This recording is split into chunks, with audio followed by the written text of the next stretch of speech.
I'm Whitney. I'm Mindy. And I'm Deb. We're three best friends who love nerdy things. Well, some people think we're nerdy, but we think we're pretty awesome. This is Our Nerdiest Thing.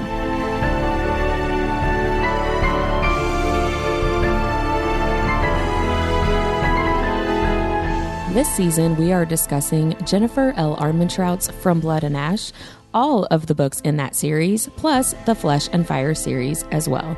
We are spoiler friendly, so listen at your own risk. Hello, fellow nerds, and welcome to Our Nerdiest Thing. Today, we are discussing From Blood and Ash, chapters 20 and 21. Before we get into it, Deborah, will you please share about our nerdiest cocktail? Let's go drinking. Actually, I did that too much this weekend. I probably am not going to drink at least for like 5 minutes once we get this started. So this week's cocktail is called Miss Willa's School for Wayward Girls. Which Ooh, I like that title. I love because Jennifer, who owns Make and Metal, is also a huge Supernatural fan. So I feel like there's a couple little throwbacks in there for us too. So yeah. Nice. Okay, so she says that Wayward Girls are her favorite. If Miss Willa had a school for them, this would be their cocktail. Sweet and polite on the front end, but kick like a mule with a kiss that will punch you in the mouth. That escalated quickly. It says fucking or fighting. This is our version of the mule. So it's bourbon or vodka. We're drinking vodka tonight. Her 3-herb gracious grapefruit, which I have to be Claire Fraser every time. 3-herb gracious grapefruit, lime juice, and ginger beer. So it is quite tasty, if I do say so myself. Ginger beer. Yes. Yeah. Okay. I swear I thought you said ginger bear. And I was like, is that a garnish? Like, it's like a little tiny bear that if you drink. Like a gummy bear, but ginger. No, if you drink the whole. That's what I was thinking. If you drink the whole drink at the very bottom, it just like looks up at you and goes, rawr, rawr. I'm a ginger bear. Have you ever seen the SNL skit where he's like, I'm a weed gummy? Have you ever seen that one? No, I don't think I have. It's I want a weed hysterical. gummy. Yeah, we need to watch that. I don't think I've seen I that highly one. recommend. It's what's his face from Staten Island? Pete Davidson? Yes. That does not surprise someday, me. if weed's ever legal in Kentucky, we're going to have our nerdiest weed. And then we'll just sit here and giggle for an hour and a half and be like, that was a great episode. Great, guys. Anyone hungry? I'll let you guys do that. No, you won't. And I'll keep the conversation going. You won't be able to. Are you kidding? You'll be like, guys, get it together. You saw us that one time when we got accidentally super duper drunk at the end of that episode. Yes. Yeah. And, I remember it well. Whitney's notes to my husband were, help a girl out. Please edit this. Oh, that's funny. I forgot that I sent that as an Good times. help a girl out. Because I'm like, and you're like, what do you mean? And I was like, I don't know. I had forgotten that. That's really funny. Oh, well, let's move on. So we're not doing our weediest thing. No, we are going to do our nerdiest recap, though. We are. What about that segue? And this, the wheel of names is Whitney. It's us, Whitney. Yay. Oh, I know. Whew, we all know how good I am at these. Let me get my 30-second timer going. And here we go. Okay, so we're in a lesson. Poppy's getting a lesson from Priestess Analea, who is the worst, and we all hate her, and Poppy hates her, and Hawk hates her, which is really hilarious. She tries to criticize the way Poppy pronounces something, and then Hawk is like, actually, she's right, you're wrong, and I hate you. And the priestess tries to hit Poppy, and Hawk stops her, and then, oh my gosh, the library, and Miss Willa's journal, and the ledge, and it's Hawk. Gosh, that is so hard to do. That was not good. No. I told you it wasn't going to be. Oh my gosh. Too much happened in these chapters. We Sorry. even crammed 30 seconds ago before we started, too. All right. Well, I had it in my head, right? The lesson, the priestess, the smacking, the library, and the ledge. Like you start talking about it, and it's like, It's you're like, too there's so much. much to I can't say. leave the detail out about him saying, no, it's Scotos. Nice. Scotos, not SCOTUS. Oh, that was a good segue for my vocabulary. Oh, nice. Yes. Go ahead, Mindy, with our nerdiest vocabulary. So for our nerdiest vocabulary, I thought I would kick it old school and take us way back to the old pronunciation days. Ooh, kick it old school. So yes, during this lesson, Priestess Analea says that it's SCOTUS. is how she says the mountains, How do you, right? What do you think she sounds like?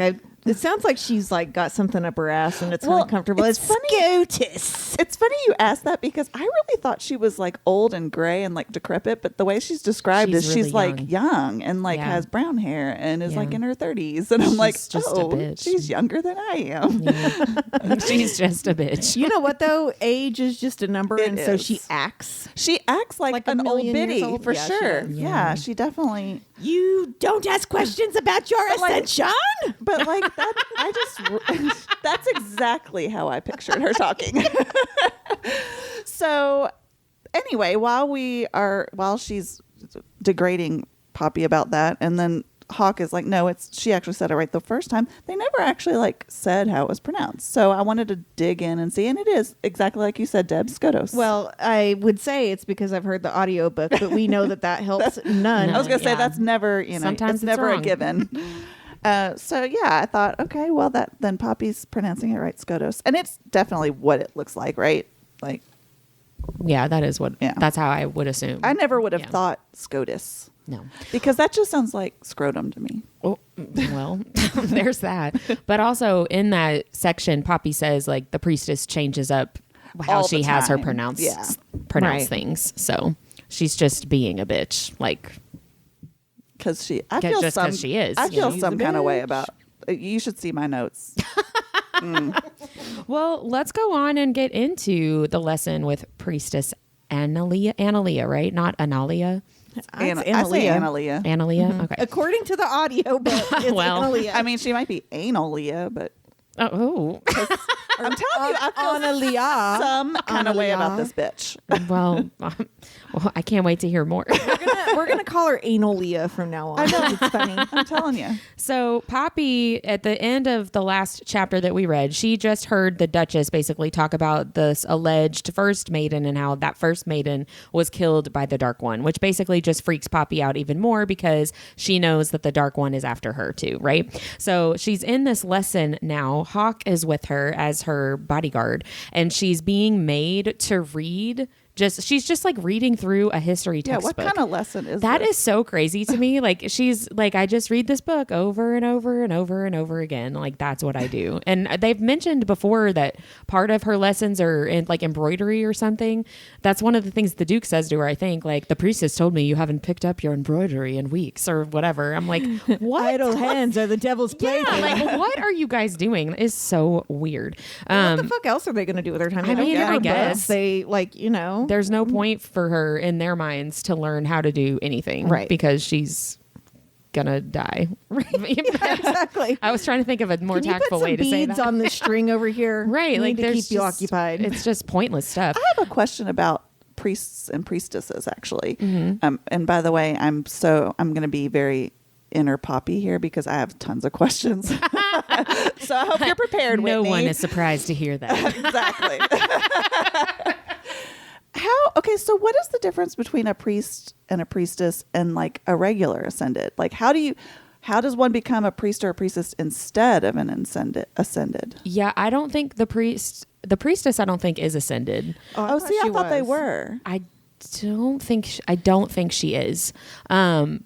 The priests and priestesses in book 4, The War of Two Queens, when Kieran and Poppy and everybody go to, I can't remember which one it is, but they go to one of the temples and they go down into like the dungeon, whatever, Right. and Oh, find yeah. all of the remains of all these people and children. There is some kind of vague, I mean, not really like illusion, but I think we're supposed to think that at least the priests and priestesses that are in the actual temples that deal with the rites and deal with the people being, quote, given over to the gods, those are like not fully people. They're not really like mortal. There's I can't remember what it is, or I would tell you in Blood and Ash story time, but there's something about the priests and priestesses that Poppy and Kieran talk to that is reminiscent of something that we learn in A Shadow in the Ember. Okay. That they're like serving the gods as like they But made they a deal. know what the ascended are, right? No, 'Cause they do. Yeah. But they're not ascended. Okay. They're But like you're saying they're not fully mortal. They're 'cause not no fully mortal. would be like, sure, go ahead. Yeah, and meet let's my do friend. this. I want to say that they're people like Niktos describes them as people who like made a deal with a god, and their payment is like servitude to that god for like forever when they Oh, die, okay. or So what, it's like when like- they're supposed to have died. So who are they serving if the gods are asleep? I don't know. The ascended. Theoretically, well, yeah, I mean, theoretically, they could still be serving whoever's the god of whoever's temple that's supposed to be. But Or like keeping it clean and shit. I mean, I guess, but the priests and priestesses are really serving Colas ultimately, because true. basically all of the kids that are given over are at least in this one temple especially, was going to feed him so that he would be strong enough to Right. not be entombed anymore. And So- that's the end of Blood National. I know, right? Kids. Yeah, it's a. There might be more because again, I, mean, have many. I hope that questions. I can answer some of them, but I think that Analia is a mortal. I think maybe we'll see. We don't fucking know. So the section that Poppy is reading, I was actually very interested in this because I did not remember any of these details. So she's reading about the Battle of Broken Bones, which I don't remember ever hearing anything about. She is reading about how King Jalara's last name is allegedly soulless, which I don't think is actually a true thing. I was wondering about that too. Like, Well, we know from, as of right now, the book's not out yet, but for book 3 of the Fire in the Flesh books, one of the teasers says something about, like, I think it's Colas talking about a word, Solus. So I'm assuming that they named the country Solus for a different reason other than, like, it's just his last name, because I don't think that's actually true. But we'll see. So they're talking about Pompeii in this Battle of Broken Bones. And Pompeii was described in this book as the last Atlantean stronghold, and that the city was defeated in the Battle of Broken Bones, according to Solus history, and was supposed to be like a turning point in the war. So this is my deep dive. In Book 2, Kingdom of Flesh and Fire, in Chapter 21, Poppy rides through the ruins of Pompeii with Castile and Kieran and the people that they're with. So we find that Pompeii was actually not totally destroyed in the Battle of Broken Bones. There was just no ascended left to rule after the War of Two Kings. So they did not completely destroy the city of Pompeii during the war. There was a fight and the ascended pieced out, and there were no more ascended to rule over this so they just city. like abandoned it. So they abandoned it, but there were still people that were living there. Are we supposed to assume the part where Cass says, or Hawk, my family originates from the farmlands not too far from Pompeii before the area was destroyed and became the wastelands we know today? Are we supposed to assume that's where Serafina lived then? Because that's where the wastelands could be where the rot started. I don't know if we're supposed to assume that's where Serafina lived, because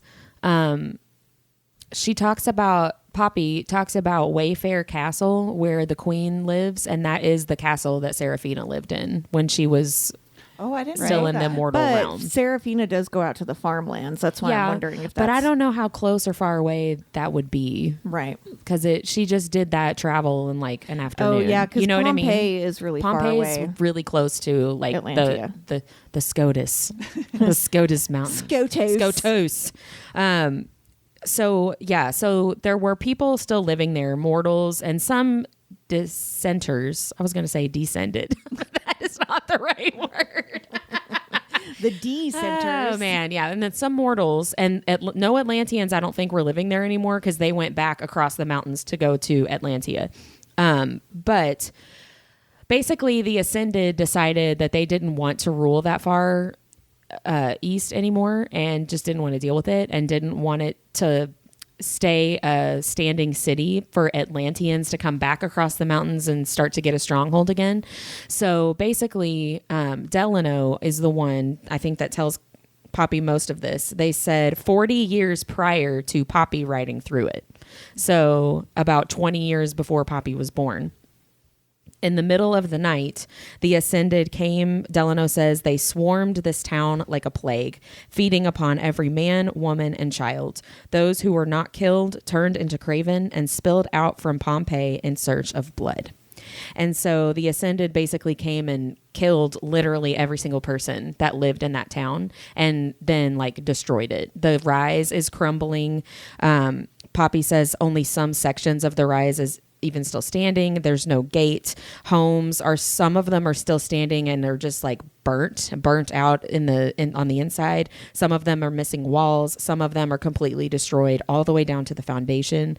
The trees are dead and decaying. Like it's been completely decimated and ruined. And so Castile and Delano and everybody is like, they literally just didn't want to deal with it. And so they came and murdered all of these people, and we came and ended up burying the people that got left behind because a lot of them got turned into craven.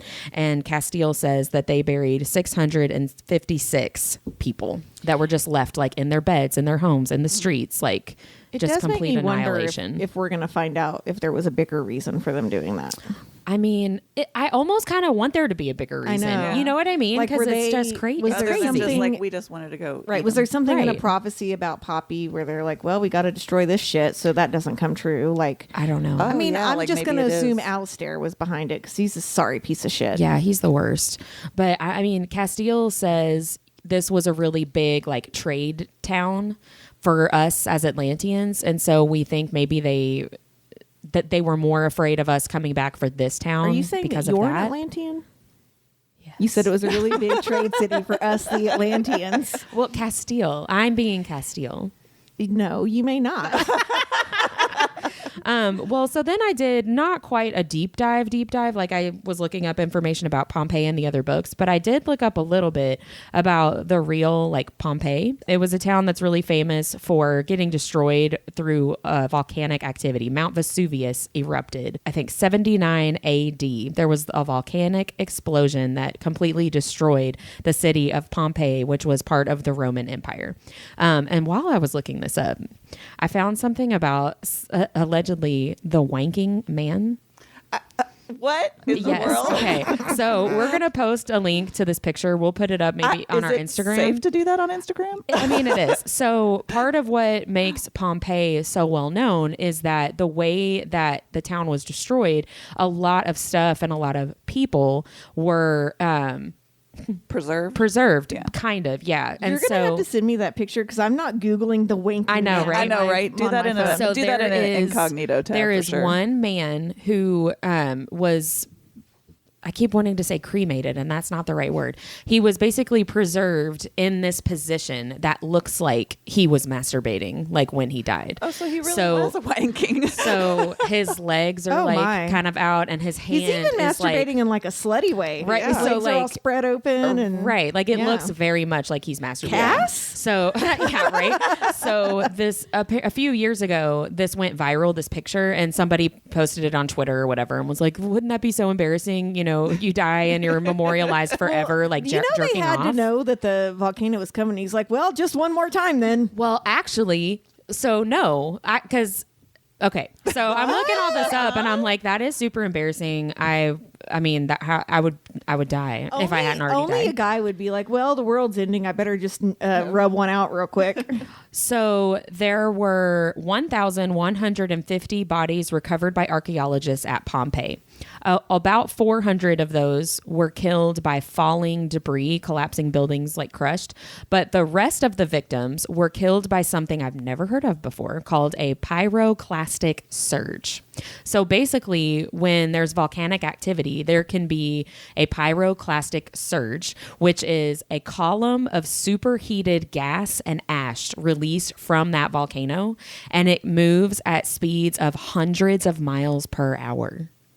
So I was always envisioning Pompeii as like slow moving lava. I did too. And me being like, dude, run. It's coming No. right at you. Right, me too. But this pyroclastic surge thing, it would have happened first, and it would have been like and pretty much instantaneous. Like it's so Like hot. heat death? Yes. Oh, wow. Like they would Oh. have been basically like cooked, but Ew. very quickly, right? Yeah. So that's better than the way I thought they died. I know, That's right? true. That is true. Me too. Not that it's nice that they died. I don't want anyone to think that. But. So I have this information from an article on the BBC, and we'll link this in the show notes. But this volcanologist who has been studying the Vesuvius victims for 25 years says that his arms and legs are flexed due to the heat of the pyroclastic surge. So the positioning that these victims are found in weren't frozen like Han Solo style, doing whatever they were doing. I'm so turned on by you right now.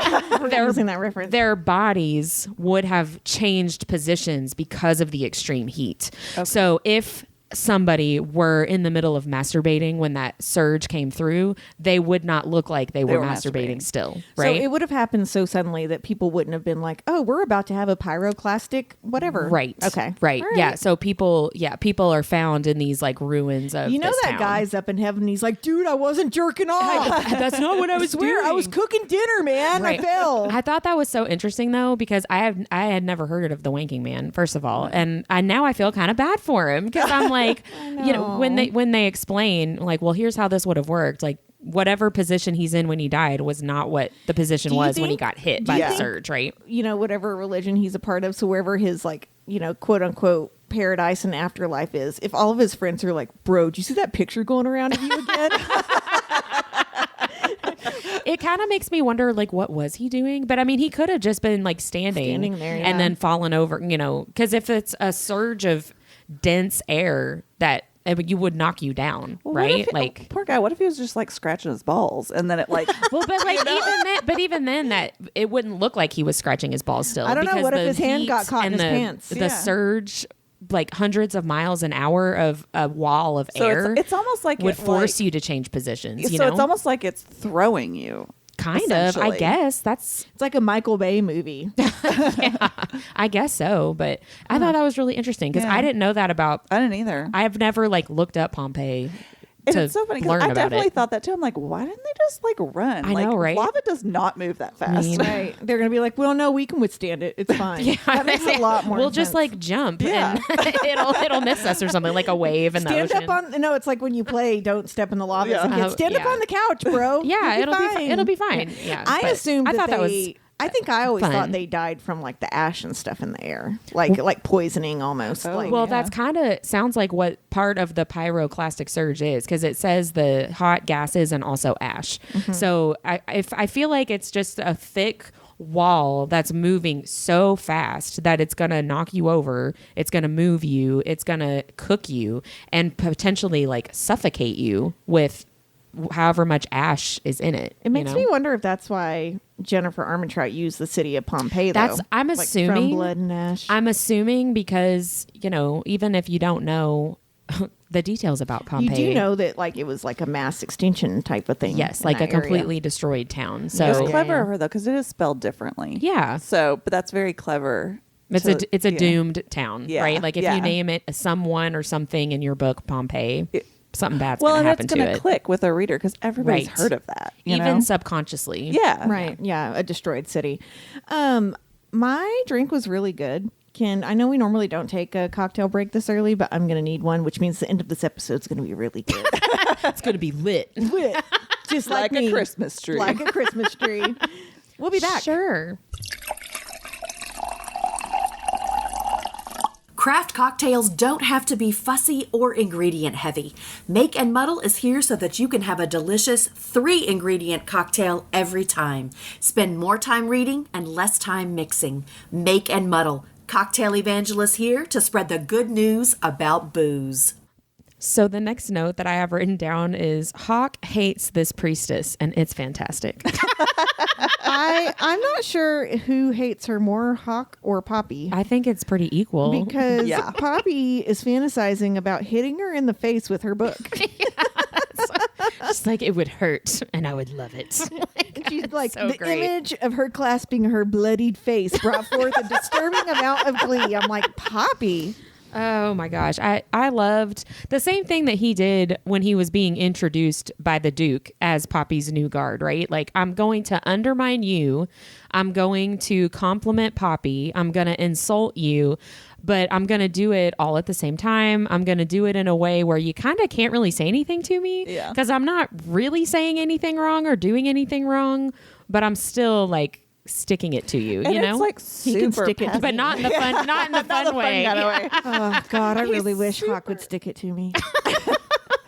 He's all passive aggressive about it too. Like my favorite was when he said, well, you wouldn't want Poppy to sound silly when she was pronouncing the Scotus Mountains. If it came up in conversation, which I love, like she's not allowed to have conversations. I know.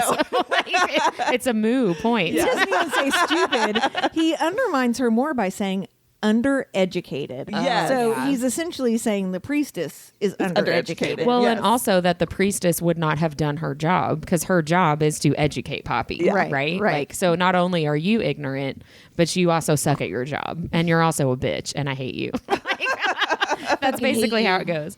But there's, she's reading through this history book, and we've already established that what the history book is saying about Pompeii is not accurate, right? There's a whole lot of stuff that Poppy lists basically from this textbook that I wrote so much false, which is not grammatically accurate. But Theon is said to be Nyctos' son, which is that was one of my questions. I was like, that's not right. no, is that's not right because at all. it also talks about because Theon's Layla's twin, and they're like walking around with Nyctos. Yeah, they're How like the fuck do you remember that? they're in. Because they talk about both of Who's them. Layla? No, because they talk about Theon and Layla. Yeah, no, the most of the gods that she lists in this section and early on in the book too are gods that we meet in A Shadow in the Ember that are Right. like Nyctos' friends and inner circle. But yeah, they say that Theon is Nyctos' son, which is not true. Later, I think it's in book 2, A Kingdom of Flesh and Fire, maybe book 3, but I think it's Kingdom of Flesh and Fire, where Poppy asks about that and asks about Nyctos' title as like the father of all the gods, and Kieran and Castile are like, well, no, he's not. That's just like a title. It's not literal, but he did have 2 kids, but nobody knows anything about them. Right. So, because at this point, Atlanteans don't even know that their former king, Malek, was Nyctos' son, right? So, like the Ascended just like made that up, which And it's so weird because why? Like, what's the that's why I was the only thing that makes sense to me, given how little information we know about how Solus came into be in existence, right? It would make sense to me for Isbeth to create a lie to help protect Malek, because he kept his identity a secret from everybody except for her. So it would make sense to me for her to be like, well, this was important to him, so I'm going to keep protecting him too. Because for a while, she doesn't know that he's not ever coming back for her, right? Like she's waiting for him to come back. So that kind of makes sense to me, that she would create a lie to help protect him so that he can come get her and like whisk her off to Elysium. Elysium. I call it Elysium. I call it Elysium. Again, in the audiobook, even though we Right. don't know if that's right, it's Elysium. Tomato. Nyctos, Nagiros, whatever. Ninos. She reads about this story about Theon and Nyctos appearing during this battle to like give the blessing of the ascension so that they can beat the Atlanteans. And I'm like, but at this point, none of the gods would have appeared, because number one, they would have already been sleeping in stasis or whatever.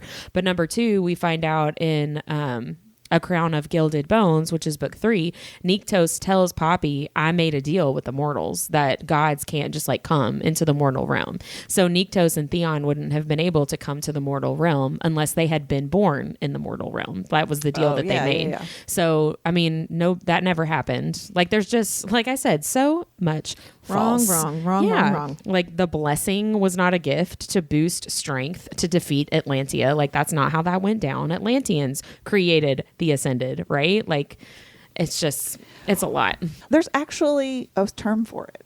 It's called pseudohistory. Have you all ever heard of pseudoscience? I have. Yes. It's the same vein, but they do it with history. So basically, even this history that she's reading, there are some little bits of Pieces of fact truth. Yeah. there that they're sort of basing it on, but they're also like twisting it and turning it around for something completely different. And then also in pseudohistory, they'll point out like inconsistencies and generalized numbers or just inconsistencies in accounts and things like that. So that'll Like people criticizing pseudo history point those things out? No, or? the pseudo history will say, well, these facts that you all are telling us in history, Gotcha. They don't like match. Like you've got differing accounts or whatever, and then it'll put this sort of contradictions or yeah, whatever. and it'll start making you think, well, maybe that's not true or whatever. And it's almost always motivated by some sort of personal or political agenda, which is You don't say. Yeah, I mean, that's exactly what they're doing here. I am so surprised to hear that. But I mean, that's exactly how they're helping to push the Ascended are Right. helping to push their agenda. And the most widely known of these kinds of pseudo history things, and I'm sure you've all heard of it, is the whole when people try to deny the Holocaust. And so this is kind of stuff that goes on today. Right. And they call, like the Holocaust deniers, they actually call themselves revisionists. Oh, Lord. Because it sounds more scholarly, right? And they can claim everything from like, oh, your all's numbers are exaggerated, like that there weren't that many people that died or whatever. Right, yeah. They've also said, like, compared like disparities in numbers that people have said. And then this blew my mind when I read it. Apparently during the time, there was some propaganda that said the gas chambers were just like mass showers. And these pseudo historians are like, they were just mass showers. This goes into you remember in season 1 when I talked about propaganda and how there's always it could be worse. Yeah. That's exactly what they're doing right now. Well, Yeah. it could have been more people. They were probably just like hot showers. It's no big deal. Yeah. Like it's people trying to justify these horrible things that have happened because they believe someone who's of negative moral character that are telling them these things. Right. Right. And on the flip side, we also see currently today, like this week in the news, with everything with critical race theory. So on the flip side, you've got people saying this pseudo history that, that stuff wasn't, they're downplaying it because they don't want to feel bad they don't want to make their kids feel bad. Like, so they're going to change history. Maybe you should feel bad about it so it doesn't happen again. Exactly. Like it blows my mind that this kind of stuff still goes on today. It just, I see it every day. And it's simple to do too, because you're basically just saying things Right. without any burden of proof. Right? Like you're taking historical accounts and just like, well, I just am going to say no. Well, And that's the end of it. it right? only takes one charismatic person like on the internet Right. to go, well, that didn't happen, right? But I was just thinking about like the moon landing, like how many people for however many years have maintained that didn't happen. Well, there was the whole thing about the guy saying that Sandy Hook was made up. Oh, yeah. And he ended up Alex Jones. Yeah, wasn't yeah. he on trial? Oh yeah, for he's the families? paying millions and millions of He's millions got of dollars. more than now. Can you one imagine trial, your yeah. child dying and then someone being like, well, this made that shit up? Like, I cannot imagine being a parent in that courtroom. Yeah. That's kind of scary to think about. Like pseudo history happens Right. all the time. Well, and that makes me start, like, I'm questioning everything now. This was probably not the best thing for me to like dig into, because I'm like, so then how much of our knowledge of history is actually correct? So I did find a few things. probably less than we want. Exactly. I found a few things that surprised me about certain things that happened in history that I thought were true, but actually aren't. So let me ask you this. There's just a few of these. Pocahontas and John Smith. Negative. Negative. They were not together, right? Right. Correct. Okay. So I actually thought that they had like not an intimate relationship in that respect, but like that they were a lot closer than they were. But I didn't realize that, first of all, Pocahontas is not her real name. Yeah. It's Amanute. Wasn't she like 11 or something? Yes, she was 11 because Oh, dear God. Pocahontas means playful or ill-behaved child. So she was actually only 11 or 12 years Good job, old. Disney. Probably not in a relationship with a grown man. They had a camaraderie. Like he wrote in his journals that they taught each other their languages, but it was like not what everybody was I wish saying. we were video recording right now because you are so uncomfortable. It looks like you're constipated. But like Oh, man. the way that it got distorted into Right. this, like, paint with all the colors Just of around the riverbend. wind. Sorry. I remember sitting in the theater and just around the ribbon came on and I was like, what the fuck is this shit? Oh, I hated that movie. Oh, I loved it. Oh, no, I did not. I was like, this I is wanted- some kumbaya shit. Where wanted to is be Ariel? Po- Thank you. I was like, this is too fucking crunchy. Oh, I Where's loved the it. mermaids? I wanted to be Pocahontas. I wanted to run and jump off the waterfall and sing about the colors of Oh the. my I gosh. wanted it all. That's hilarious. I was so into I it. respect you less. That's okay. Sorry, go ahead, Mindy. It's okay. So let me ask you this. What do Vikings look like? White, blonde-haired men? What do they wear?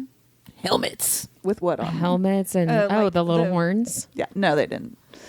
I know, right? Because apparently sometime in... Show me your proof.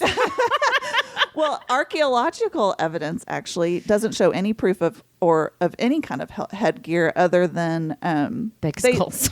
Well, yeah, they either went bareheaded or they wore leather headgear. They said That doesn't sound comfortable. the false reference comes from a Swedish artist named Gustav Malmström's. Come on, Gustav. Stems. I can't say that. In the 1800s, where he drew them or painted them depicted in these horned helmets, and then Wagner in his operas sort of perpetuated it by, because you think of the lady costumes. with the opera lady with her horned helmet. I literally almost just started saying. I almost did too, and I didn't want to break the equipment. I started like taking an inhale, and then I was like, well, let's not do that. This is a mistake. And this one was the one that surprised me the most. How many witches were burned at the stake during the Salem witch trials? Oh no. Only a couple, right? 0. Oh. Really? There was no burning of witches. I know, right? I was gonna guess like 300. Where does that Oh come man. from? So only 20 people were convicted of practicing magic, and of those, 19 died by hanging, which you also hear about. But 19 died by hanging, and the other one was tortured to death. Oh gosh. Somewhere along the lines, somebody Burned at the mentioned stake. burning witches at the stake. It was either somebody wrote about it or whatever, and it caught on and it stuck. That's interesting. Yeah, that one threw me for a I loop. literally was gonna guess like hundreds of people. 1 million witches. I'm glad that I was way off though. Right, right. That's what happened to the Roanoke people. Oh, But that- maybe But that's what it was. something that, I mean, we have, literature and all Right. kinds of accounts that people are saying that this happened and it didn't. Well, and So it's part of the like cultural vernacular too. Of, It like makes me question everything that I've ever been taught in a history That's how I class. felt in season 1 when we talked about the Mandela effect. Yeah. Of like what's It's very similar. we Not talked. Mandala. Thanks, Dawson. Mandela effect. That's a Mandela effect in and of I itself. think we lost some listeners that time. They were like, these bitches are so dumb. And when I say these bitches, I mean me, because you guys didn't do it. I think we all called it that. I'm pretty sure. I don't know. Whitney's like, I did not. I plead the fifth. I don't know. But yeah, that's the Ascended are doing that whole pseudo history, right? Like Right. they're trying to hide, first of all, what they actually are so that they can keep feeding off of mortals and Right. keep themselves in power, right? But they're telling just enough truth to make it believable. Yeah. Yeah. Just like these to make accounts it do. Yeah, to make it work, right? There's a strange gleam to the priestess's eyes while they're discussing the Ascended and like being given this alleged gift from the gods. She definitely is complicit, right? Because I still think she's mortal. I guess I should have looked it up, but I didn't. I do think the priestess You done Analia, fucked up. I think she's mortal, but I did write down in my notes, strange gleam to her eyes, but is she mortal?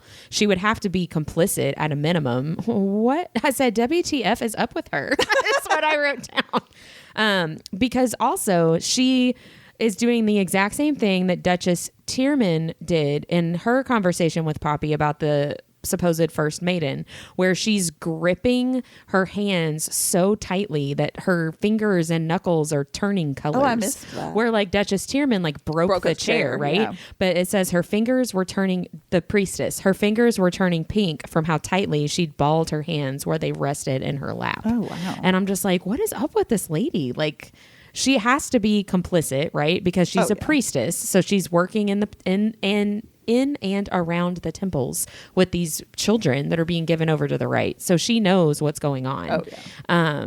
But I'm just like, what would her, if she is immortal, what would that benefit for her be? Like, I don't understand that. Yeah, that's why I was curious as to what the difference between the priests and the priestesses were from the Ascended, because I don't understand where they fit in.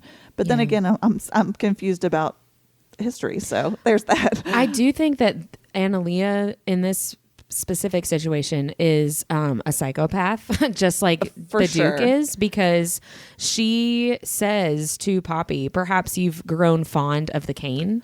So that tells me she's either hitting her also, or more likely she knows what the Duke is doing. I feel like And she likes and that she, happens. yeah, Yes. well, she tattles on Poppy all the time for stupid crap, so that she'll get beat by well, the and Duke, she uses right? it obviously as a threat, and a way to Exactly. control her. Right, but you know, people aren't supposed to be knowing that he's doing that, but the priestess seems to very obviously know. So Right. it's really weird. Like the dynamic is really, really weird.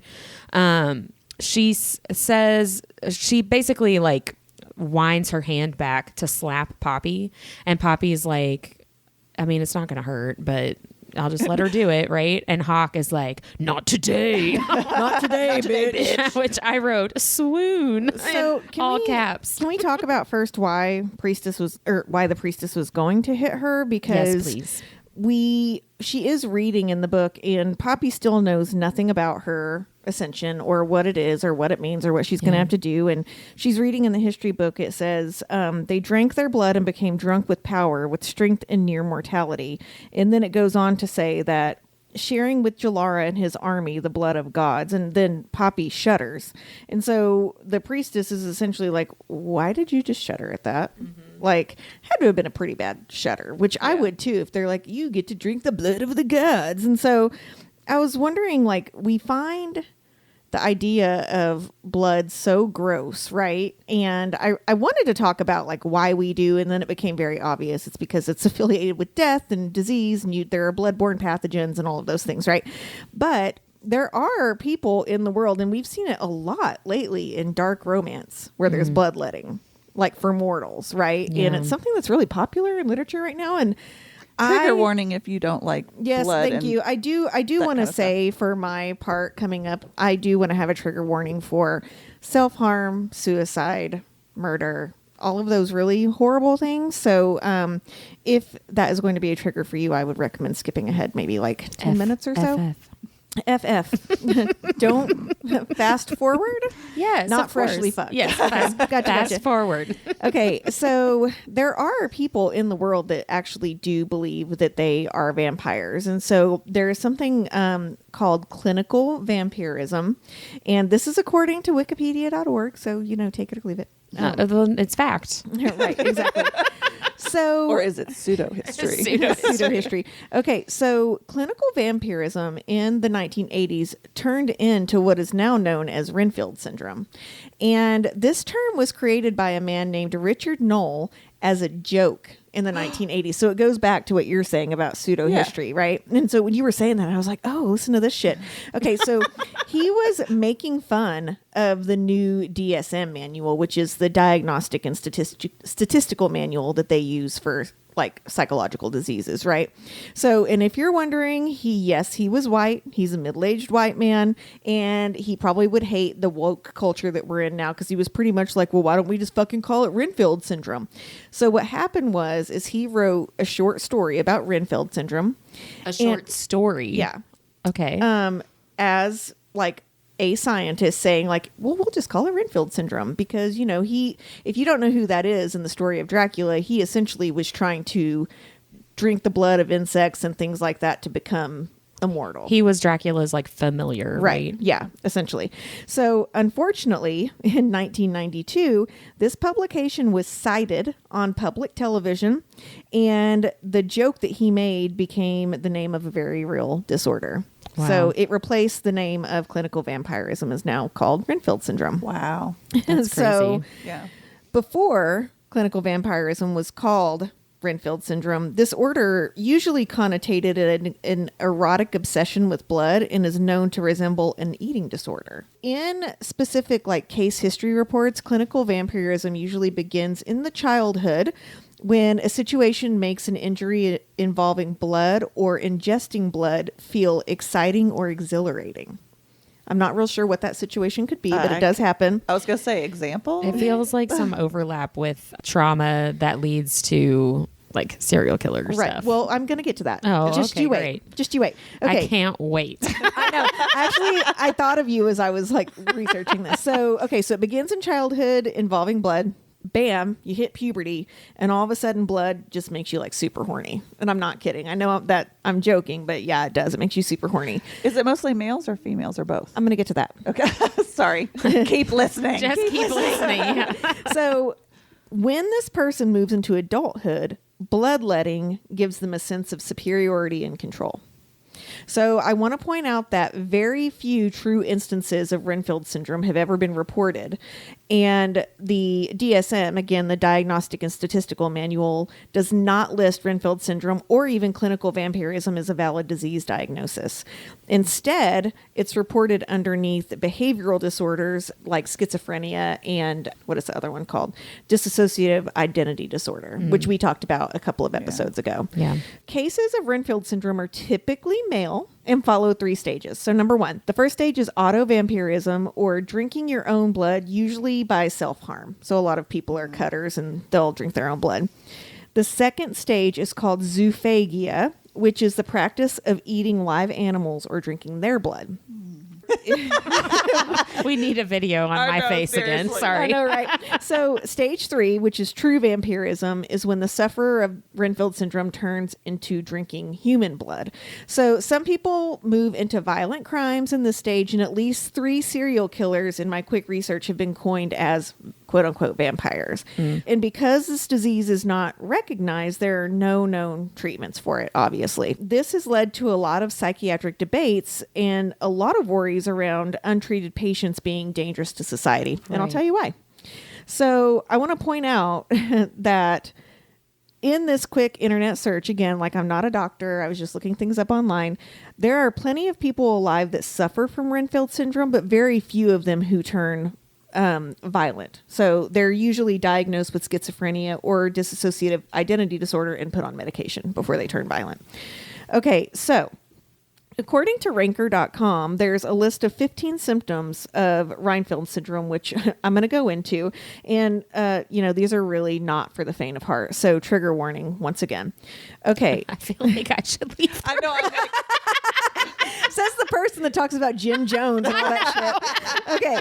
So the first 4 steps out of the 15 are that auto-vampirism stage that I told you about, which is usually cutting, self-harm, drinking your own blood. So number 1, I've already mentioned that sufferers of this disease have gone through a bloody childhood event. Number 2, you feel sexually aroused at the sight of blood.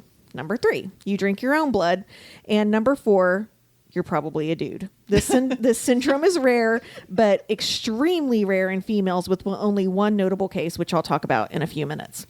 So number 5, and this is when we're getting into that zoophagia stage, which is stage 2 of clinical vampirism. You attack people to steal their blood, and that sufferer will then move into the next stage of the disease. Number 6, you think you're running out of blood. So people who hit this stage think that they do not have enough blood in their bodies. And one notable case is the serial killer Richard Chase, also known as the Vampire of Sacramento. He consistently thought he did not have enough blood in his body to lubricate himself, so he would drink other people's. Number 7. Gross. Yes. Number 7, you consumed a living animal. I want to point out, though, how many of these symptoms are the ascended.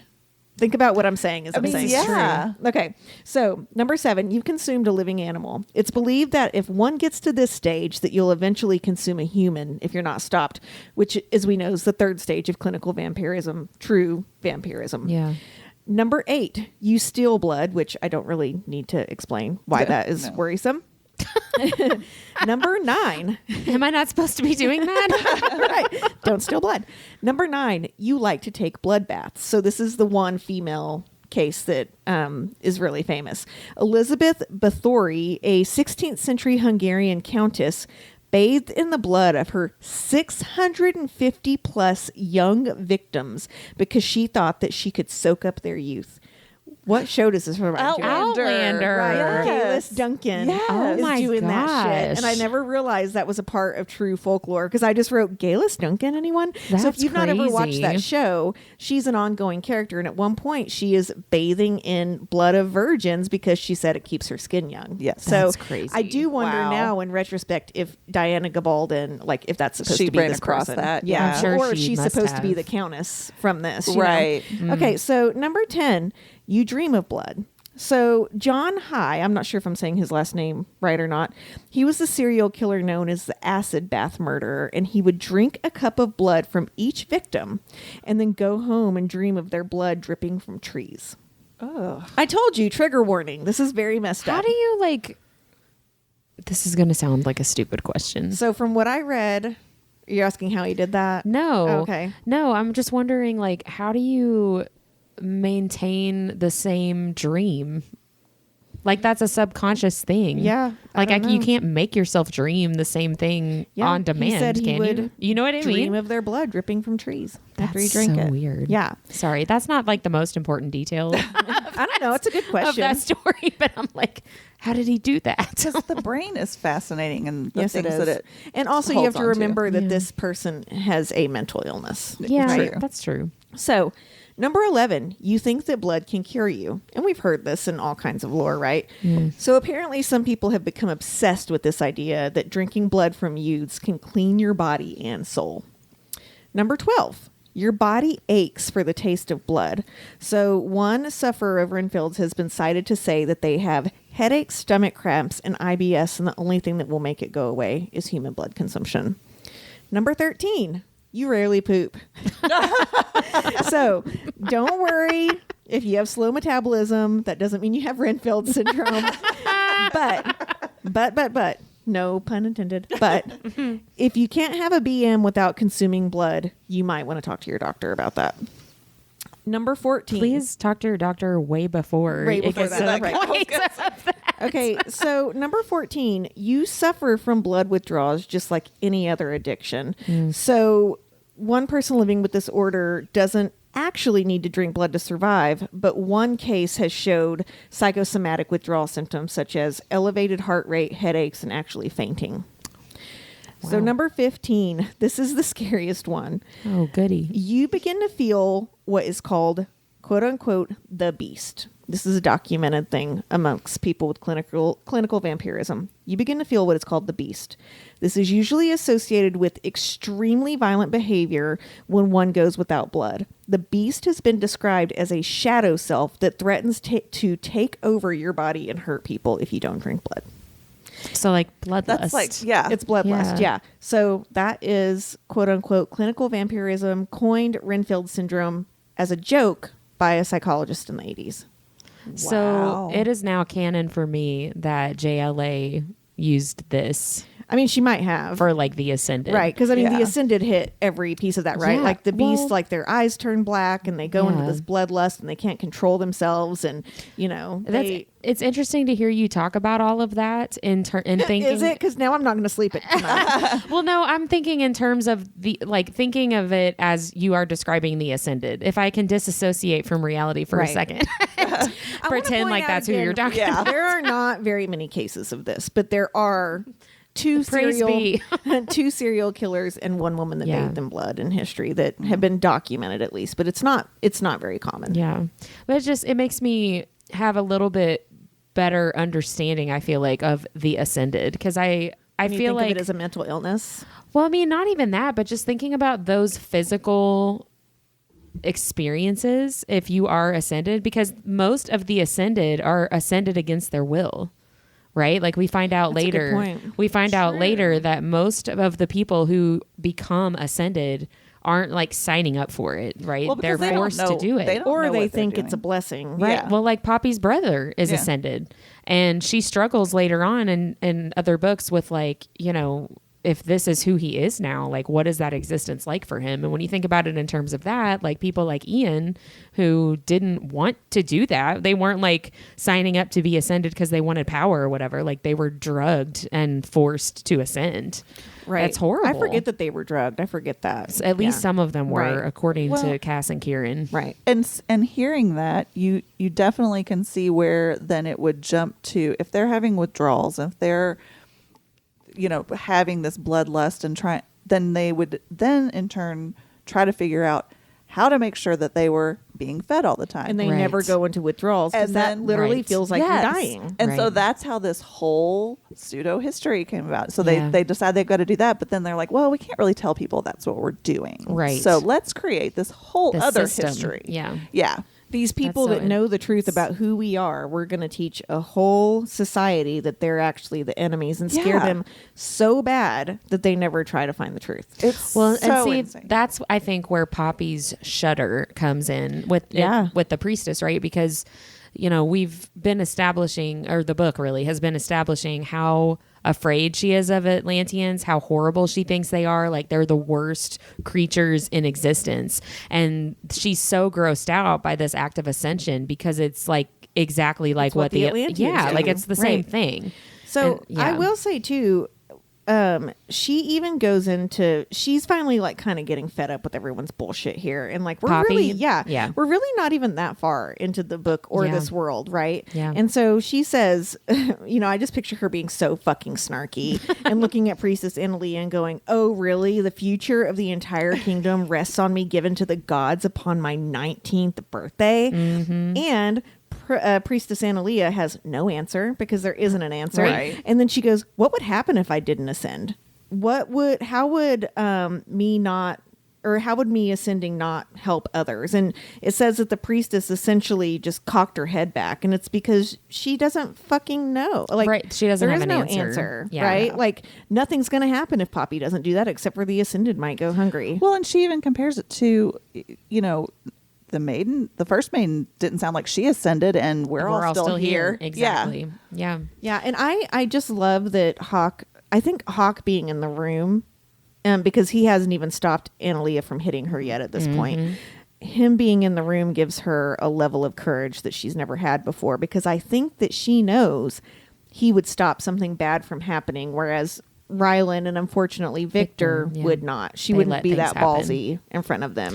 Well, I don't think she realizes that until this moment, though. Oh, absolutely. I Yeah. agree. It's also good for Hawk because he's continuing to see that she is not the maiden that he expected her to be. He's seeing in, real time her doubts, her questioning. She's not evil. Her Yeah. attitude, her I don't want to say curiousness because that's not really what I mean, but her like willingness to question Yes. and show doubt and show that she is not like on board with all of this stuff. And that's important for him to see because he thinks that she is Well, like it's important for a horrible her to spoiled see- brat, right? It's important for her to see that here too, because I think I wrote somewhere in my notes that she's kind of finally seeing that there is somebody out there that is making the same questions as she is, even though she doesn't realize that he knows way more than. I mean, he's kind of playing them all. Well, right? yeah, He for knows sure. what he's doing. But when he said that's really fucked up if somebody's going to hit you for that for no reason, and then she's like,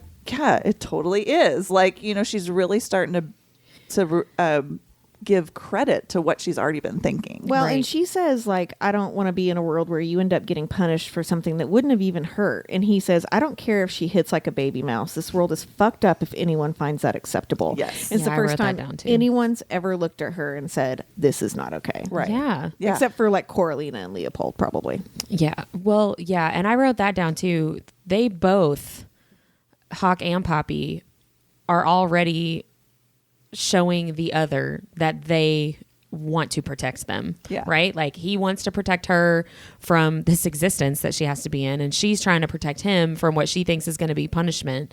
And they both are showing they really care about each other. Like this is a real connection that they both have, and they're both like falling head over heels at the same time, and neither one of them are like, too. I know, right? I love the slow burn so much, but I really loved, she's like, what kind of punishment are you going to face? And he says, I'll face nothing. nothing. And I said, yes, king. he's like, I will fuck them up. Yeah. Well, and he uses this opportunity again to question Poppy about the Duke, right? Like he zeroes in on the priestess saying something about the cane. He's trying to get Poppy to tell him like what is the deal with the Duke, which he's already putting it all together, right? But he's trying to ask her like, what is she talking about? Is she going to tell the Duke? What's the Duke going to do? And Poppy again is shrugging it all off. It's nothing. He's not going to do anything. I'm sure the priestess will be too busy to tattle on me when she's like, she probably went straight to the Duke, right? Like she loves to tattle and get me in trouble. And I do want to know and I think we're going to find out if the Duke comes after him or not. Comes after Hawk? Yeah, for protecting Poppy, or if Hawk makes it to him first before, he fucking kills him, which I'm so excited about. I think... How does that all... Which chicken or lead egg up to here? that, yeah. Yeah, I don't know. In my head, I imagine that the next time the Duke and Hawk are alone together is when Hawk kills him. Spoiler alert. Right, but I want to know like who went to who, right? Did the Yeah. Duke because I want to see that arrogance in the Duke where he walks in and he's like, "Who the fuck do you think you are?" There is a teaser that says basically like Hawk. It's Hawk's. I mean, it's Hawk's POV book, but it's a teaser where he is seeing the Duke realize, oh shit, this is Castile.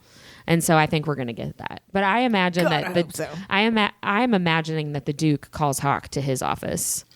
But Hawk has already put all this stuff together But I want to see the flagrant arrogance of the agree. Duke come out because that is some good storytelling. It's gonna be so good. She was sad. Poppy was sad to think of Hawk being removed from her guard and not being able to see him again. And she is thinking like the fact... I think she thinks this at this point. The fact that she's sad about that is like a problem. Like she's recognizing like I'm really catching feelings for this guy and this is not good because I can't do anything about it. He says to Poppy, between you and me, I think we would be safe. Like he's trying to get her to go to the garden, just like Rylan did, right? Mm-hmm. Like you love the garden, you love the roses. Just because something bad happened doesn't mean that you shouldn't still enjoy the things that you want to enjoy. And Hawk is trying to do that same thing for her. And she's... like, do you think it'll be safe? And he says, between the two of us, yeah. And I love that because she points out he included her as being able to protect herself, right? Yeah. It's not just, well, I'll protect you, maiden. I put heart eyes. I'll protect you, maiden. So he sees her sweet. strength and acknowledges it. Well, and he also acknowledges that it says, it seems to me that the honor that you've been bestowed upon you comes with very few benefits. You're not allowed to show your face, travel anywhere outside the castle grounds. You didn't even seem all that surprised when the priestess moved to strike you. That leads me to believe it's something fairly common. You're not allowed to speak to most, and you're not to be spoken to. You're caged in your room most of the day, and your freedom's restricted. All the rights others have are privileges for you, rewards that seem impossible for you to earn. And he says, so I wouldn't be surprised if you tried to escape this honor. Mm-hmm. Yeah. And I wrote that down too, that whole conversation of like, would you leave this? Would you try to get away from it? Would Victor let you go? Because I wonder if he's going to try to, like, if he's thinking maybe I could just convince her to come 100% without kidnapping her. He's already like, I can't just like take her because I kind of love her. Right. Like he's already, whoopsies. Later in, I think book 2, Kieran in A Kingdom of Flesh and Fire says, I knew his plans were changing before he even knew his plans were changing. And I think that's happening right now. Oh, yeah. Right? Well, because they were supposed to take her when she goes under the willow tree. Yep. Spoiler alert, that's coming up. Yep. But you don't learn about that for a couple more books. But yeah, they're in Hawk doesn't move to take her. And I'm pretty sure Kieran's he takes her, but not not that way. He wants to take her. Kieran's like, oh, fuck. Like, there goes all our plans. I think Kieran knew like the plans were going out the window when he went back at the Red Pearl and discovered Poppy was in the room with Castile. So they talk to each other, kind of standing outside the garden, where Hawk gives very little details about his brother. Like he lost his brother, but his brother's not dead. And Poppy's very confused as to, well, if he's not dead, what's up with the agony that I feel from Castile all the time. But I just love that Hawk is being vulnerable with her and sharing this really important piece of his life, which, I mean, of course, he's not going to tell her the whole story at this point. We don't know the whole story for quite some time as the reader, but he's being vulnerable and he's sharing this stuff with her because he trusts her and he feels this connection that he just doesn't understand and like can't explain. And I love that. And then she, in turn, feels so bad for him that she uses her gift on him to make him feel better. Do you think he knows that's what's happened? No. I don't either. He doesn't until later. shocked. Yeah, Right. he definitely seems like he doesn't understand why he all of a sudden feels this like peace. Well, later in this book, he watches her use that when they get attacked by the Barats, and one of the guards ends up being killed by Craven, or they get attacked by the Craven. Sorry, they get attacked by the Craven, and one of the guards ends up getting killed. She uses her gift to take his pain away while he's dying, and everybody sees her do it. Yeah. And Hawk later is like, you've used your gift on me outside the garden, right? So like at the time he didn't know what was happening, but he put it together later. So I wrote at the end of this chapter, they love each other already, taking care of each other. Big heart. I love it. So then the next chapter is super fun, and I love it. Starts off with it makes me think of there was a sound on TikTok that's from some show or movie or something, I don't know, but it's like how did I end up out here on this ledge? Hi, I'm Poppy, and my life is crazy. Like, that's how the chapter starts out, right? Like, she has snuck out to the library. She woke up and couldn't go back to sleep. No, I'm sorry. That was a different sneak out. She went to the library and found Miss Willa's diary. Because she's like, I need to read it. Yeah. And she was bored and everybody was busy. There wasn't anybody to talk to. So she sneaks out away from Hawk, who I think is like outside her door. He is, yeah. And he's just like hanging out, which again, didn't hear her leave? ? Or maybe he did and just didn't realize there was the other stairwell. He had to have. Well, he says he doesn't. He's asking her how she escaped, so he still doesn't know. So I don't know if he just thought like it could have been like the bathroom door, maybe. But how did he know she was there? Well, I think he can smell her. Okay. Like he can track her by smelling her. Because she's reading Miss Willa's diary. Well, in the next chapter, he talks about what a good tracker he is. Yeah, so but I think that's it's right. because of his sense he can of smell smell her. Yeah. Yeah. So she finds Miss Willa's diary and starts reading it. She has snuck into this like room, basically like a private room.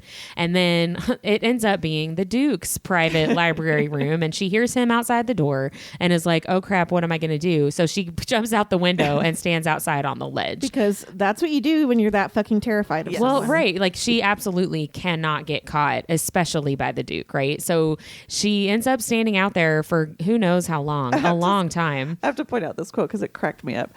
I doubted when it was built that they had taken into consideration that at some point an entirely stupid maiden would find herself standing on it. Yeah. So here's They something. did not make this easy for me. No. Just a little bit of like foreshadowing, even though it's in the same chapter. She talks about how she climbed out and she's facing the street. But it's blocked by Wisher's Grove. And she said, only the Hawks could see me. I wrote that down I wrote that too. down too. And I'm like, interesting. I wrote that down too. I was like, that's not. But on also, we accident. know Hawks play a big part in the prequel series. So I want to know if that ties into that too. I think it does. Well, because JLA says she's going to explain what the deal is with the Hawks in book 3 of Fire in the Flesh. So we'll see. She did post that on April Fool's Day, which you pointed out to me. So I really hope that she I don't wasn't. know if she's going to reveal all that. I hope that she does. So while Poppy is waiting for the Duke to leave, she's just like listening to everything that's going on. And so basically she hears the Duke having a conversation with some guard or whoever about the dissenter that threw the Craven hand at them at that like super horrible pep talk. So basically she's hearing this guard say, we've questioned him, he doesn't know anything about anybody about anything, we used his mom to get him to talk, do you want me to get him ready for the trial? And the Duke's like, no, I'm gonna go kill him. So no, we're good, thanks. Well, I think too, the Duke starts taking it more seriously when the guard says all he would say was that he knows the truth, that the children aren't servicing the gods and that everyone would soon learn that. And then the Duke is like, so he didn't say what he believed to be the truth? And so he's like, well, I better go fucking kill him real quick then. Yep. What I found very telling about this conversation as well is that this guy that the Duke's talking to and the Duke are very, very careful, even though they think they're alone, to ask questions but not give away what is actually going on. Yeah. I just thought that was very telling that like even though they didn't know Poppy was out there. I mean, they should be paranoid. Yeah. I mean, they definitely. Just That's in how case. they've made it this far. Right, like talk as if somebody's eavesdropping all the time. All the time, Right. yeah. Well, and again, we talked about this last time too, but again, the dissenter is giving the like massive plot twist, and we're just like la la la la, right, like, we're idiot. just like what's Poppy. happening? That's so weird. The dissenter tells us the plot twist, but we are just like Poppy of like, well, they're crazy and they lie, Well, and because they believe liars. She's the unreliable narrator, and we're like, well, these people are they're throwing craven hands up on the balcony, and like, they tried to take her. Yeah. So Yeah, why they wouldn't did. she believe that? Yeah. And one thing I wrote down is the guard tells Duke Tierman that the dissenter says that he doesn't know anything about the Dark One. And I was like, I wonder if that's actually true, because we know that dissenters are in Macedonia that don't have any actual connection to Castile, right? Like they're acting not because he's telling them to do stuff, but just because they support him. So I wondered if this dissenter truly does not know that Castile is there in the city, or if he's like protecting this prince that he's loyal to. You know what I mean? Because I feel like it could go either way. Yeah. But So I do love whenever the Duke leaves and she's like, oh, thank God. And she's about to climb in the window and she hears the door open again and she's like, son of a bitch. Yeah. And then Hawk is super irritated right now based off their conversation. But he doesn't go like, what the fuck, Penelope? Like, how'd you get out of your room? He's like, you still out there, princess? Oh my gosh. And you're like, wait, what? I wrote down more than once, why is he so hot? More than once. And it's because he's fucking with her too. Have you fallen to your death? I really hope that's not the case, because I'm pretty positive that would reflect poorly on me, since I assumed you were in your room behaving. Not on a ledge, several dozen feet in the air for reasons I can't even begin to fathom, but I'm dying to learn. Yeah, I do love that too. Like he's intrigued, right? Yes. Like his favorite word for her. He's intrigued and curious and like, what are you doing? Because again, she's continuing to show him that she is not anything like the spoiled bratty maiden that he expected her to be, right? Like she is going to keep him on his toes. Always and forever. Did you all circle the thing that he calls her for the first time? Poppy. Yeah. I and she did. notices too, and know. it's so sweet. I did write down Hawk to the rescue, and I wrote he calls her Poppy. He loves her so much. That's what I wrote down. But before we move on completely from the Duke, I did want to read my notes. One of my notes just for you, Deb. I was like, all your notes? Because that's a big no, notebook. just one little thing. It says the Duke clearly intends to kill the dissenter himself. It was probably horrible. Quote, kept that well hidden under a mask of civility. Psychopath, Deborah. That's what I wrote down. I will say, after I listened to the episode, and because we always all three listen to it, give it the edits to my husband, because we do cough and sneeze and say a lot. I was like, oh, he's a psychopath. This is why we don't drink when we're trying to be smart. So, but then there was something else I was reading, and I was like, psychopath or sociopath? And I was like, I don't know. Psychopaths are Calculating. cold-hearted. Sociopaths are hot-headed. They're reactive. Yeah. Okay. But no, I've forgotten that I wrote I'm that so until I opened confused. my notes tonight, and I was like, that's pretty funny. I know he's a psychopath. I learned a lot in that episode. But I remember reading the end of this chapter for the first time and just being like really excited, because I was like, they're gonna make out and it's gonna be so good. But I wrote down he calls her Poppy, he loves her so much, and I wrote all of this is with multiple exclamation points. Okay. I wrote body proximity, shivers, can't think clearly, embracing her, caressing her face, touching her lips. He wants to kiss her, she wants him to kiss her, he's a bad boy. And you know what? I'm a good girl. I wrote he's a bad boy. You nasty, Whitney. Oh, but I loved that. Like, it's the guard and the princess trope. It's the slow burn. It's the kind of forced proximity. And I wrote cliffhanger. Will they kiss? No, dun, dun, not dun. yet. I did note also, it just occurred to me in this chapter how much she's already described Hawk's dark spice and pine scent, which we know now is his scent of arousal. And so, she's already talked about this at least 2 or 3 times. Well, and if then this chapter he can for smell sure. her, she should be able to smell his. Right? It's only fair. Right? But when you're first reading it, you think, oh, he just smells good. Very woodsy. But sorry, I'm just having this thought because I'm reading book 3 right now, A Crown of Gilded Bones. So I think that's just like his overall scent that is stronger when he's aroused, just like hers is. But I'm wondering too if her smelling his pine scent, whatever, is also her connecting with his like not aura, but heart-matedness. Yeah, maybe. Yeah, Well, like their because bond or whatever. because when in book 3, when she becomes able to telepathically talk to the Wolven, she does that by like finding their like essence, Their tether, and yeah. it has a certain like like Kieran Oh, is very yeah, she woodsy, does, and like yeah. Delano is like is more springy, and Yeah. you know what I mean. Like I wonder I if do that remember that now. that pine It's and part of it. yeah, like if that has to do with his like essence that she can zero in on because they're hurtmates. I continue, and here's something to think about. I continue to wonder what is up with Tawny, right? And I know that you think she's good guy forever. I don't know if I feel that way. You're like, no, think I you're, said that. No, but you're like, she can't be bad, Deborah. She can't be. It's Tawny. But she has never picked up. She shouldn't be. She's never picked up on a scent from Tawny, has she? A scent? Yeah. No, but she doesn't pick up on a scent from the Wolven until after she's ascended. Yeah. So she sees Tawny after she's ascended. Why Yes. doesn't she smell anything? Well, that could be because of the Shadowstone injury and the fates like stopping her from dying. Because she was dying and she should have been dead, and they're like giving her a second chance at life or something. Yeah. I don't know. I continue to worry about her. I mean, I don't want her to be bad. I don't want her to be bad I think either, but- she's gonna be with Kieran. So I will say I love the one of the later lines when she says, "Standing here allowing this was possibly the sweetest torture I'd ever put myself I through." know. And you feel that as the reader too, because you're like, Yes. me too. I know. Because she wants to go further with this connection and this attraction, and feels like, well, I'm never going to be able to. So why am I doing this to myself? Like it's just going to hurt me in Right. the end, which is a theme that continues through yes. the first 2 books. Go ahead and let it hurt, honey. It's fine. It's worth it.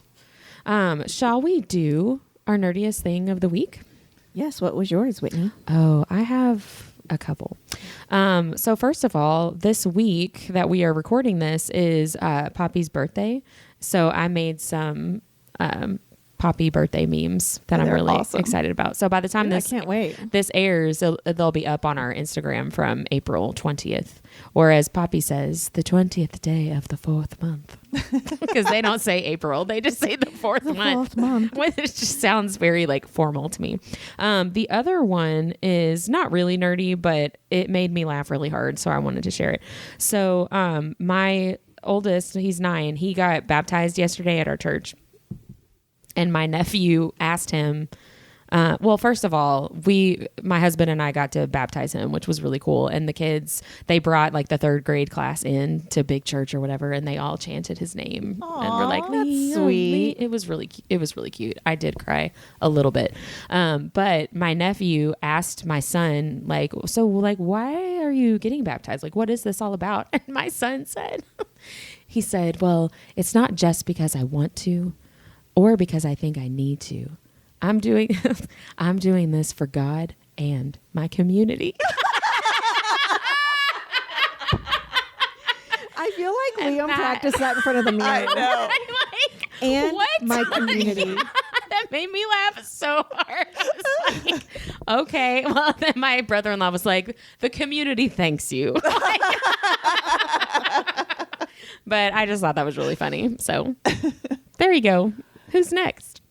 You go, Deb, because I know one of yours is definitely one of mine. Well, yeah, I saved that one for you. So this weekend we have a really cool museum here called KMAC, and they do this fundraiser every year, but they do a couture fashion show, and it's all local artists, and the ages range from like middle school up through like established adulthood artists. And so you have to put in submissions. They have a theme every year. And then you have to create this piece of work. And as the artist, you can choose to model your own piece of work, or they do an open model Oh, call, which I think is wow. really cool. That is cool. But this year, the theme was books. Ooh. And some of the stuff was so freaking cool. I'm actually going to put a reel up on Instagram. So again, by the time this comes out, it will be, I'll either post it on the 18th or 19th of the 4th month of the year. The 4th April, month. April 18th or 19th. But it was so cool. And just seeing like the artistic integrity of some of these kids and watching them come up with these couture gowns that like start as one thing and morph into something else. that is and cool. So yeah, neat. it was really, really neat. And so, yeah, I'm going to do a whole reel around it because it really spurred on my like creative ideas too. Yeah. It was fun. That sounds really cool. I have like 4. Sorry, I've never Just had pick this your best many. one. Well, one of them is Your shared. best 4. One of them is shared with Deborah. So we got to travel to Cincinnati this weekend and go see J.R. Ward, who writes the Black Decker Brotherhood love series. you, We Warden. love her. She actually is like a big reason why we became friends. We started reading the books at the same time. and we sort of bonded over that, and it's turned Over hot vampire things. yeah, it's blossomed into this Do you beautiful remember friendship. when we thought that was nasty smut? Right? Yeah. Yeah, no. it was child's play. That was child's play. But she's just a lovely woman, and she's hilarious, and she's irreverent and fun. She says and the fuck word a lot. oh which I yeah, love. yes. She's no, she calls it that. She'll say the fuck word. fuck yeah. So we just got to spend a lovely afternoon listening to her about her new books coming out. We both got like a signed copy, and We did, and a map of their and house. a map of the mansion, and then we got cookies, which I got 4 because Deborah can't eat them, so I got all of hers as well. And the best part was I tried really hard to ask her what her nerdiest thing of the week was. So I held my hand up for about 45 minutes to an hour. It never got called on. I still feel like it's personal. And woke up the next day with like my abs hurting. I'm like, I think it's because I raised my hand so long. You worked that one side of your body real hard. Right here, yep. Yeah. So that was super fun. Also got to go this week to spend some time with our lovely producer Brian, Deborah's husband. We went to a concert. It was called What you did? I'm just kidding. I was like, I know you knew that, right? You're hanging out with my husband. For the love of God, please go to concerts with him. I know she's always said, please do that so I don't have to do it. But it's this great band called Jukebox the Ghost, and they're just super fun. And the guy, the pianist in there, it's like a trio with a piano, a electric guitar, and a drummer. But the pianist also plays the guitar, which was hysterical. But Are he's you trying not to giggle at pianist? Me too. Me and Whitney are over here trying to hold it back. You guys are such children. It did sound like you we were are. saying that the penis played the guitar, which is just funny. That is really talented. Like kind of amazing. I was all gonna the say, notes are just like the don't ones you in wish the middle. you'd seen that? Dum, dum, dum, dum. Oh man. Oh my goodness. Sorry, carry on. So the nerdy thing is that I've literally not stopped listening to them since then. It was just probably one of my top 3 concerts of all times. It was super fun. And then only 2 more really quick ones. We're only going to be here for 45 more minutes. I know, right? Just a few minutes. I joined on Facebook, Helena Hunting's Facebook group, and it's called the Beaver Den, and it is hysterical. It is like my people. She's like, your hockey romance. She's the hockey Yeah, romance yeah. There we writer, go. and she, her main character refers to her crotch as her beaver, and so like it's this big whole thing. It's like so it's her Beaver Den, and it's so That's pretty funny. funny. It's definitely my people. I've been laughing hysterically all week over it, and then finally, and this just happened today. There's this woman who's one of the parents of one of the kids that goes to my school, and they're from Canada originally, and so she's really into hockey, and so she saw me wearing like some hockey shirt, like with the Blues hockey or something, and I saw her with like a jersey on, and so we've been bonding over hockey like for all year, right? Who's that bitch? I'll be honest, I don't even know her first name. Aw, well, good. She's the hockey mom. Yeah. Whitney, she's not the moving in hockey on mom. us. Oh, Don't okay. worry. But Wow. she's super fun and super nice, and just we she's not. always talk about hockey stuff. But today I said something. I mentioned because the playoffs start tonight. I was like, well, I can't watch the playoffs tonight because I'm recording my podcast. And she's like, oh, what's your podcast about? And I was like, oh, we read. It's a bookish podcast, and I didn't. You don't know what to say because this is somebody like you teach their Yeah. kid, right? Right. Yeah. And so she was like, and I said, well, it's like fantasy, like we were reading a fantasy, and she goes, is it smut? And I was like, yes. And she goes, do you read the hockey smut? And I'm like, yes. And so we totally bonded over the fact that we read hockey smut. And so now like we're going to have to get together. And She can't be on the podcast. no. It's just, no. It is I'm fun just though. kidding. Like when I you're do trying love to that. explain it and you're thinking like, how do I explain this to you who don't know anything about book talk or anything? And then when they're like, oh yeah, no, I know that. And it just becomes. And it's instant bonding. Yes, like it's fun. But I just thought it was very strange that here it's like dismissal, right? Like she's coming to pick up her kid, and I'm like, did you ask her what is that hockey term you love? What? Oh, butt ending. Did you ask her if she likes a butt ending? Oh, I'll have to ask that. Please next report time. back. I will. Let us know. I will let you know if the She may not Canadian ever talk woman to you who is the again. parent of a child that I teach likes to be butted. I mean, people that like it say it's great. Yeah. I mean, it might get you a penalty in hockey, but I don't even know what it is. I think it is a penalty, right? Like a foul. Yeah, It's like a personal foul, basically, right? Well, yeah, if you jab me in the ass with your stick, I'm going to say. No, it's not in the. I know I'm being nasty. Actually, I don't think actual butt ending, like when you hit them with the butt end of your stick, necessarily is a penalty unless it's. It is if it's super export intentional. only. Yeah. I mean, if you jam it up their ass, it for sure is a penalty. But if you like lube it up and ask first, it's fine. Dear listeners, thank you for hanging in with us. Thanks for the butt ending.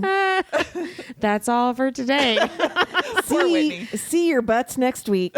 for chapters 22 and 23. And a butt. Bye. Bye.